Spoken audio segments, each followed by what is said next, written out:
This is the Hockey Podcast Network, your home for hockey talk on every team in the NHL.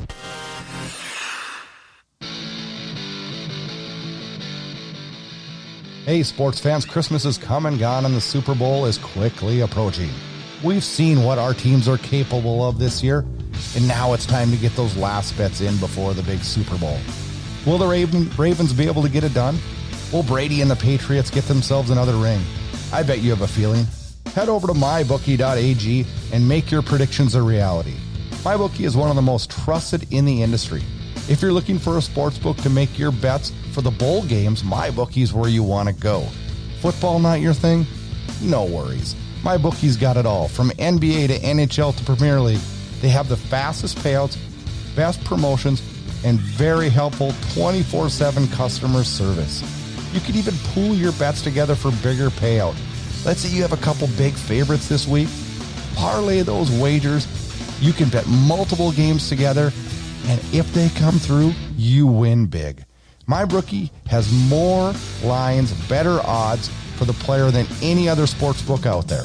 If you join now, MyBookie will match your deposit halfway, all the way up to $1,000, which means if you deposit $200, you'll get an extra $100 in free play money for free. All you have to do is use a promo code THPN to activate the offer. Once again, that promo code is THPN to get extra cash from MyBookie. Bet, win, get paid. Calgary Flames fans, it's time for Flames Unfiltered. Entertaining and controversial hockey talk with your host, Brad Treliving. Losing to losers. Not a recipe to make the playoffs.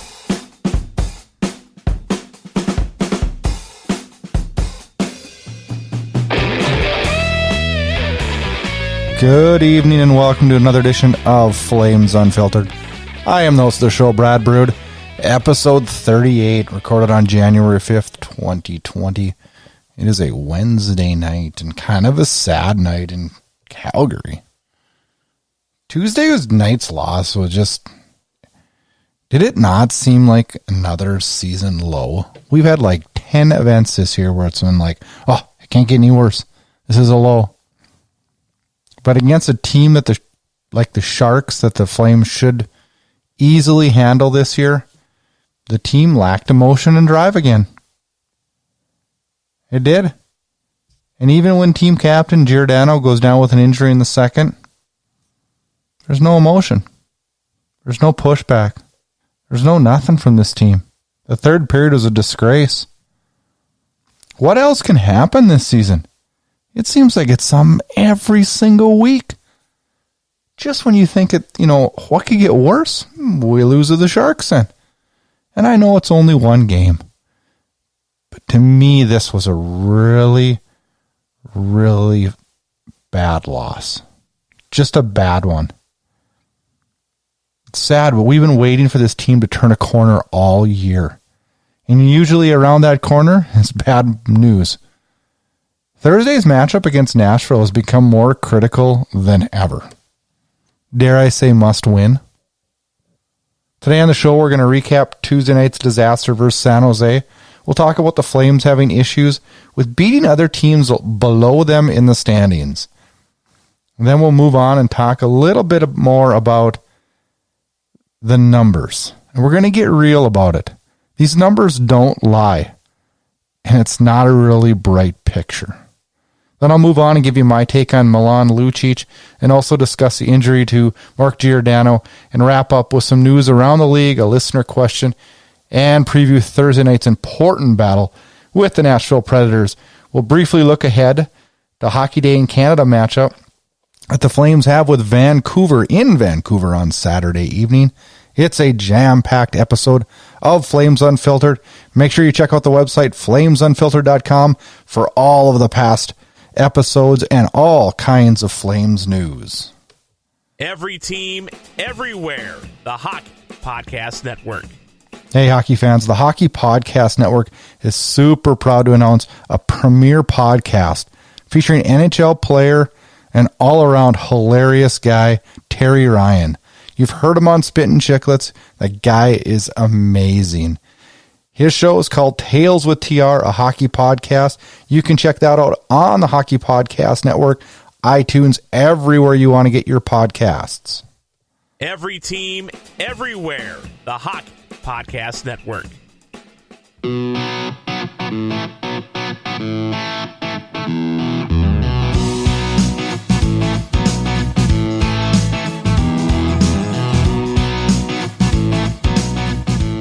I don't know, Flames fans.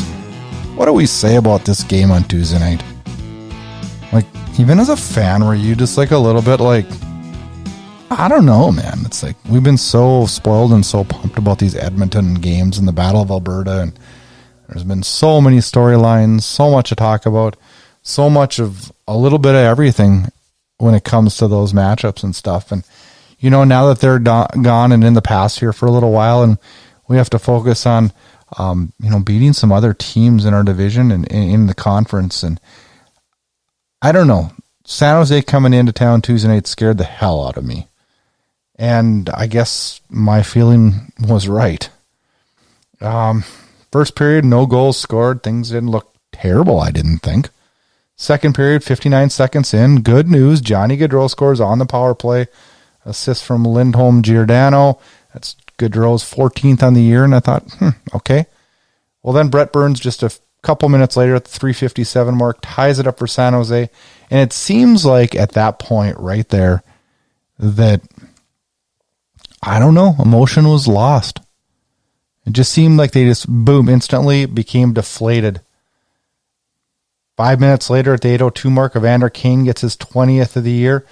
San Jose up 2-1 after 2. We roll on into the third period. And, you know, in the third period, really one goal, which pretty much sealed the deal. And as soon as San Jose got that third goal at the 7:45 mark, I knew it was done. There was no emotion from the Flames. There was no nothing.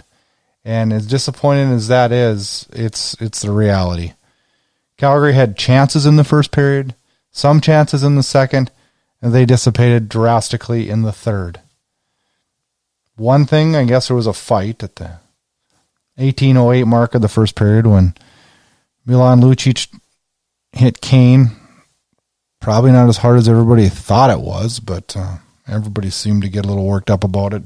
Barclay Goodrow, which why he's coming in to stand up for Evander Kane is beyond me when Barclay Goodrow is not a big guy. Lucic fights him. He could have pounded the hell out of him and didn't. And I actually respect Lucic for that. But the big story of the night was 4 shots on goal in the third period for the Flames. 16 in the first. Aaron Dell was very, very good. Your number one star of the game. 11 in the second for the Flames. Not too terrible bad. Not ideal. And then in the third, it's just like this team just didn't come out there. A period that their captain Mark Giordano doesn't come out with an injury, and we can't muster up the stamina and the emotion to try to win one for your captain, and you can get 4 shots on net. Oh, it's a sad effort, guys. I'm not happy. I don't like it. I don't like it at all. This is the Hockey Podcast Network, your home for hockey talk on every team in the NHL. Losing to the losers.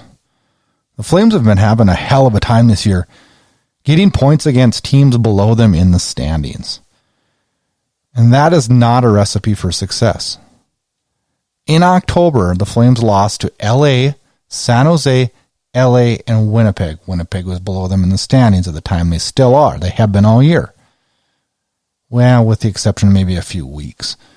November, Flames held their own that month, and I didn't see any losses that were like egregious losses to teams below us in the standings. And yes, I know, fans, that you're not going to win every game against teams below you in the standings because this NHL's really tough. It's got good parity, and it's not, there's no guarantees.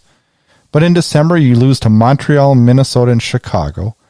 January, you back it up with Montreal and Ottawa. So that's 2 times to LA, 2 times to Montreal. Unacceptable. And then February, we're 5 days in. And we've already lost our second game of the year to San Jose, which has struggled miserably all season. It's scary. Now, I ran through some of the stats and some of the numbers of this team, and I hoped it would give me a brighter story ahead. But it didn't. It didn't at all. Actually, it gave me the opposite. Stats don't lie. The fact of the matter is we think we're better than we really are.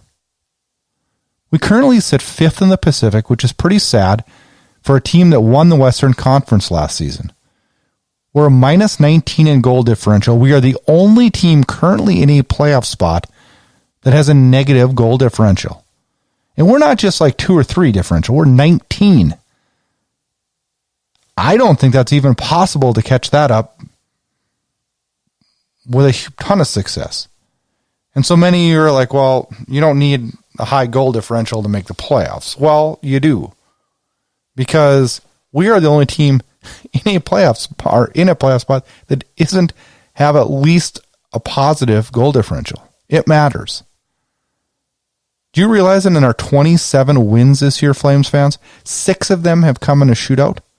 That scares the hell out of me. That we're dependent on a skills competition for 6 of our points. You take those 6 points out. Remove those right now in the standings. You know where that puts us? 6 points back puts us at 54 points. That puts us where the Minnesota Wild are. Let that sink in, Flames fans. The Minnesota Wild. We scored 141 goals this year. That's 19 below the league average. Last year we were second in goals for. When you start to look at the stats comparisons to this Flames team, we're nearly average in almost every category. Average doesn't get you into the playoffs. I talk about The Athletic all the time because I love that. It's an unbelievable resource for amazing NHL articles. They do this thing and they update it daily on playoff projections. The Flames currently have a 51% chance of making the playoffs. That has plummeted drastically. Other sources I've seen have us lower than that. They got us at a 22% chance of making it to round 2, a 9% chance of making it to round 3, a 3% chance of making it to the finals, and a 1% chance of winning the Stanley Cup. Right now, 22% to get to round 2 looks pretty damn good to me with the way this team is. But should we be sitting in the first part of February going, we have a 50-50 shot of making the playoffs with this lineup? I don't think so. But I think we've been fooling ourselves all season. Did our expectations cloud our judgment? Because you know what? These numbers don't lie. And these numbers don't have us on a road that's going to get us in the playoffs. And that kills me to say that, and it kills me to admit that. But I'm scared this Flames team isn't going to be able to muster it up to get us into the playoffs. NHL news, opinions, and controversy. All right, Flames fans, let's talk Milan Lucic. And I want to clear the air on my feelings on Lucic, and especially when it comes to the Battle of Alberta. People were freaking out at him for not fighting in the Battle of Alberta. I am not freaking out about that at all. There was no willing combatants, and Milan Lucic wasn't on the ice during any of those scrums at all. And no one on Edmonton will fight him. So, that being said, I also have another respect on Barclay Goodrow for stepping in Tuesday night after a hit on Evander Kane, and I also have respect for Lucic not pounding him. Now, let me tell you what I think of Milan Lucic. Now, I am not a fan, and I've been very vocal about that since day one of the trade. But, what are we expecting and wanting from him? Do we want him to fight? Well, I guess I do in the right situation. Do I want him running around the ice like an idiot looking for a fight? No. What am I looking for? What did we acquire him for? Yes, I know we acquired him just to get rid of James Neal, but what were our expectations? Now, I know his salary warrants points and success, but we all knew that, Flames fans, that we didn't trade points and success when we gave up James Neal, and we sure as hell didn't think we were going to get high point production when we got Milan Lucic. But what I wanted was a hard-working, banging winger that made a physical presence on the ice every single night. Now, we've seen it a few nights. We kind of saw it Tuesday against San Jose. But we need this from Lucic on a consistent basis. And I'm putting some of the blame on Coach Ward. Milan Lucic should be on our fourth line and not playing every night. He should be playing on nights when we need him against big opponents. That's it. That's all. That's where he's at in his career. Plus, why are the coaching staff putting him out on the second power play? It has not worked all year, and we're 50-plus games into the season. Name me a time when it's worked.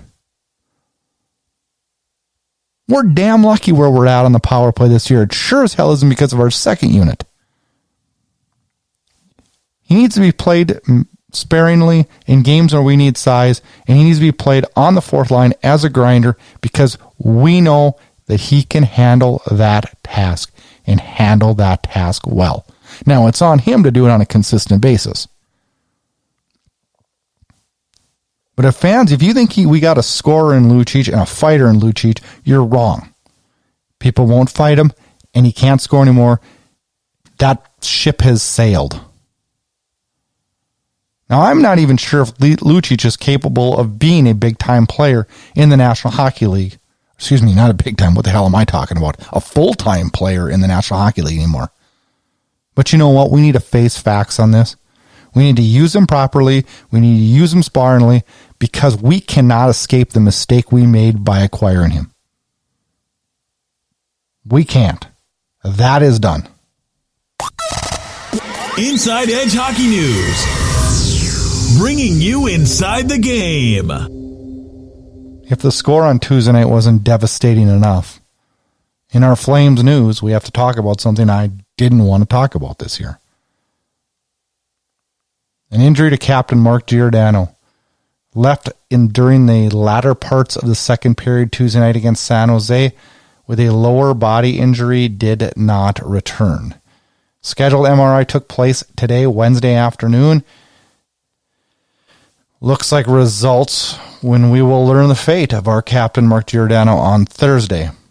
Speculation based off numerous insiders with the Flames, which I trust very, very well, that this is not a week-long problem. This looks long-term, and it looks to involve his hamstring. So where does this team go now? What direction do we go without our captain? It's not going to be an easy road ahead. And I hate to jump ahead and I hate to speculate. And if Giordano is out long term, we will definitely talk about it on our next episode, which drops next Monday. And we will tell you, and I will tell you what my plans would be if I was Brad Treliving, if I lost Mark Giordano for the rest of the season. Because sadly, it looks like a possibility right now. Make sure you check out coolhockey.com. It is your number one source for authentic and customized NHL jerseys. Use promo code THPN and you will receive 25% off your order. Check out coolhockey.com. Coolhockey.com. Jerseys online since '99. All right, Flames fans, let's take a little trip around the National Hockey League. By the way, today's episode is going to be a little shorter, about 30 minutes. You know, when I got that Edmonton Oilers stuff to talk about, and my buddy in St. Louis, Tom, we had some long episodes here, our last couple. Sure have fun talking with the guys from Oil Country, and I hope all the listeners out there enjoy when I have them on the show. It's always fun. It's a great rivalry, and it sure is a lot of fun to talk about. Let's take a little trip around the National Hockey League. Alex Ovechkin recorded his 27th hat trick last night and raised his career goal total to 698. Unbelievable. This guy is rolling out hat trick after hat trick after hat trick.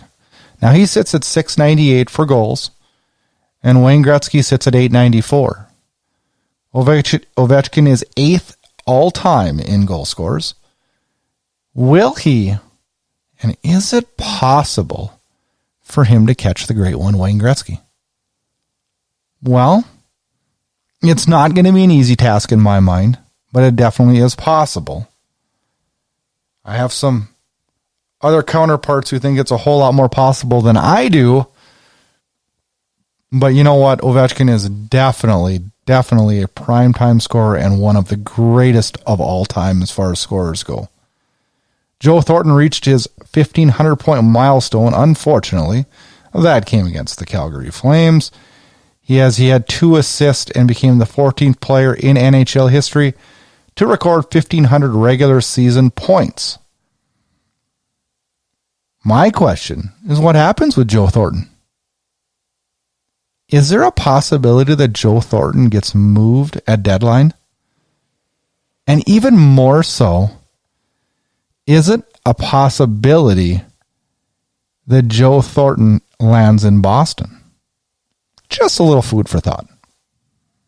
Frederik Andersson is out with an injury for the Toronto Maple Leafs, and Toronto is scrambling because their goaltender is a critical person as far as getting this Maple Leafs team, which currently sits out of a playoff spot, into the playoffs. Their backup, Michael Hutchinson, which, I'm sorry, I'm going to rip on Toronto here for a second. Michael Hutchinson was a decent backup in Winnipeg. And I'm afraid no matter who steps in Toronto, their fans and their media is not giving them a chance. I don't think they can do that. Tonight, just as I went on to record this, it looked like they have acquired Jack Campbell. I don't have the details in front of me on that. That is a solid step in the right direction if you're a Toronto Maple Leafs fan, but I would still be very, very scared not having Frederik Andersson guarding the net. Toronto, much like Calgary, was one of those teams that everybody had pinpointed as a team that had to make the playoffs this year. They're struggling just like Calgary is. It'll be interesting to see if one or maybe none of those teams makes the playoffs. Our fan question, a good one again this week. Thank you for all the listeners. I really do appreciate all the listeners and all the input I get from our listeners on a weekly basis. Question this week, with Mark Giordano going down to an injury, does Brad Treliving focus on a defenseman instead of a forward at trade deadline? I think it's a little too early to speculate that. And I would say no right at this point. It'll be a huge loss losing the captain, but haven't we always bragged about our defensive depth? And isn't this one that is supposed to come in and help us? I don't think making a hasty decision and bringing a defenseman in is the answer. And quite honestly, sitting, and we're going to talk a little bit more about this on our next episode, but where the Flames currently sit, this week's going to kind of determine a lot. If we go out and bring anybody in for trade deadline, is this a Flames team that can make the playoffs? And is this a Flames team that can go deep in the playoffs? And do we want to waste young prospects if we don't feel our team has the capability of going a long way? I don't know. I wrestle with this a lot in my head. Everybody says, you just got to get in, and I'm a believer of that. But I don't know. It'll be interesting. Having Gio gone, if he is gone long-term, will definitely push some of the youth forward, and will force Stone into a regular spot, which I'm completely good with because I think Stone's very, very good. And this will be interesting to see how this all plays out, and we'll learn more on Thursday where we sit and if Gio is gone for the year. Let's preview 2 games that lie ahead this weekend. Thursday night, Nashville comes to Calgary. Calgary currently sits 27-21-6 with 60 points. Good enough for 5th in the Pacific. Their last game was a 3-1 loss to San Jose, which we've talked about at nausea this episode. Nashville sits 25-20 and 57 points. Good enough for fifth in the Central. They come in beating Winnipeg in Winnipeg Tuesday night, 2-1 in overtime. This game is extremely critical. Nashville sits 3 points behind the Calgary Flames for that final wild card spot. Well, here's where every game now for the Flames is pretty much a playoff game. Calgary then rolls down to Vancouver on Saturday night for a Hockey Day in Canada matchup with their bitter rivalry, the Vancouver Canucks, who have been one of the hottest teams in the National Hockey League. They have lost 2 in a row, an overtime loss to Carolina, and then a 4-0 loss last night to the Boston Bruins. But overall, the Vancouver Canucks are 7-2-1 in their last 10 games. And man, oh man, this Canucks team has it rolling. Critical point in the season for the Flames. Last week, we were just coming off a win in Edmonton, and we thought that the sky was the limit for this team. Now we're wondering if our captain's gone. Losing 2 straight. Falling back to the last spot in the playoffs. There's a lot of reason for worry in Calgary. I know I'm worried. Thanks for listening to Flames Unfiltered. Check us out on the Hockey Podcast Network. You can also check us out on flamesunfiltered.com, where you can get all the past episodes and tons and tons of Flames news, social media input, and everything Calgary Flames. Please check out Inside Edge Hockey News for all your hockey news. And we thank each and every one of you for listening every week. Get connected. Flames Unfiltered can be found on Twitter @FlameUnfiltered. And also make sure you check out our Facebook page @FlamesUnfiltered. Check out host Brad Brood on Twitter @BradBrood. And if you like what you hear, rate and review us on Apple Podcasts. You can find Flames Unfiltered on all the major podcast players. Consider subscribing to the Inside Edge Hockey News on Patreon. That'll get you exclusive content and much more. Thanks again and enjoy the hockey.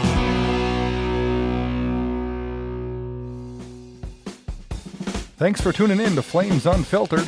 Check back for more action-packed Calgary Flames talk.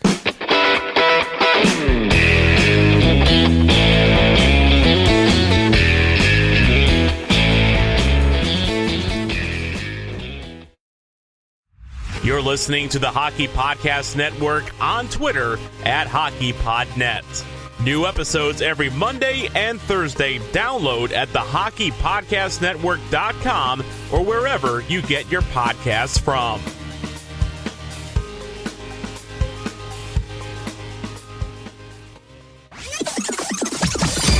This has been a production of Inside Edge Hockey News Radio, brought to you by the Hockey Podcast Network. This production is copyrighted and distributed by the Inside Edge Hockey Media Group.